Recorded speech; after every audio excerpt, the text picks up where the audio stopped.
Then the Lord said unto Moses, Go in unto Pharaoh, and tell him, Thus saith the Lord God of the Hebrews, Let my people go, that they may serve me. For if thou refuse to let them go, and wilt hold them still, behold, the hand of the Lord is upon thy cattle which is in the field, upon the horses, upon the asses, upon the camels, upon the oxen, and upon the sheep, there shall be a very grievous murrain.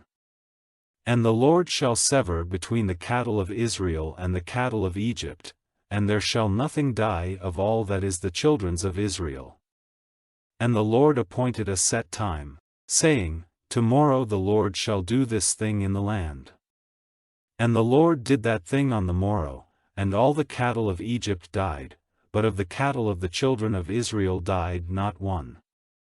And Pharaoh sent, and, behold, there was not one of the cattle of the Israelites dead. And the heart of Pharaoh was hardened, and he did not let the people go. And the Lord said unto Moses and unto Aaron, Take to you handfuls of ashes of the furnace, and let Moses sprinkle it toward the heaven in the sight of Pharaoh. And it shall become small dust in all the land of Egypt, and shall be a boil breaking forth with blains upon man, and upon beast, throughout all the land of Egypt. And they took ashes of the furnace, and stood before Pharaoh, and Moses sprinkled it up toward heaven, and it became a boil breaking forth with blains upon man, and upon beast. And the magicians could not stand before Moses because of the boils, for the boil was upon the magicians, and upon all the Egyptians. And the Lord hardened the heart of Pharaoh, and he hearkened not unto them, as the Lord had spoken unto Moses.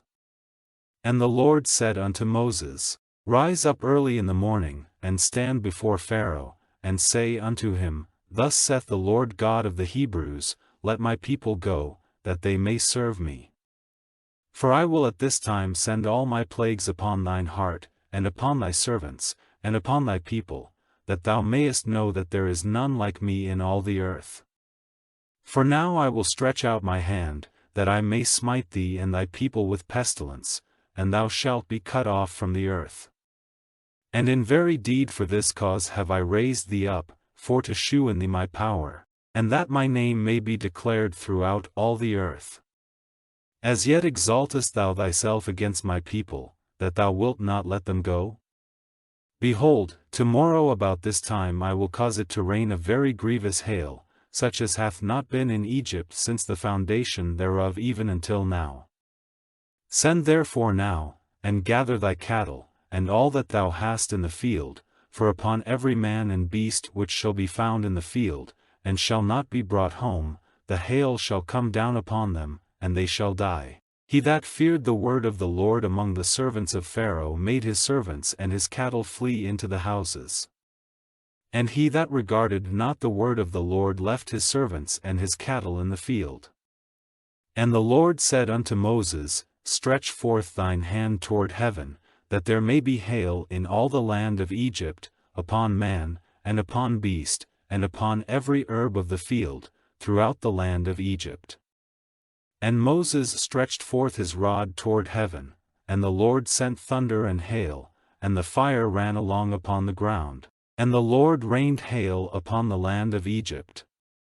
So there was hail, and fire mingled with the hail, very grievous, such as there was none like it in all the land of Egypt since it became a nation. And the hail smote throughout all the land of Egypt all that was in the field, both man and beast, and the hail smote every herb of the field, and brake every tree of the field. Only in the land of Goshen, where the children of Israel were, was there no hail. And Pharaoh sent, and called for Moses and Aaron, and said unto them, I have sinned this time, the Lord is righteous, and I and my people are wicked. Entreat the Lord, for it is enough, that there be no more mighty thunderings and hail, and I will let you go, and ye shall stay no longer. And Moses said unto him, As soon as I am gone out of the city, I will spread abroad my hands unto the Lord, and the thunder shall cease, neither shall there be any more hail, that thou mayest know how that the earth is the Lord's. But as for thee and thy servants, I know that ye will not yet fear the Lord God. And the flax and the barley was smitten, for the barley was in the ear, and the flax was bald. But the wheat and the rye were not smitten, for they were not grown up. And Moses went out of the city from Pharaoh, and spread abroad his hands unto the Lord, and the thunders and hail ceased, and the rain was not poured upon the earth. And when Pharaoh saw that the rain and the hail and the thunders were ceased, he sinned yet more, and hardened his heart, he and his servants. And the heart of Pharaoh was hardened, neither would he let the children of Israel go, as the Lord had spoken by Moses.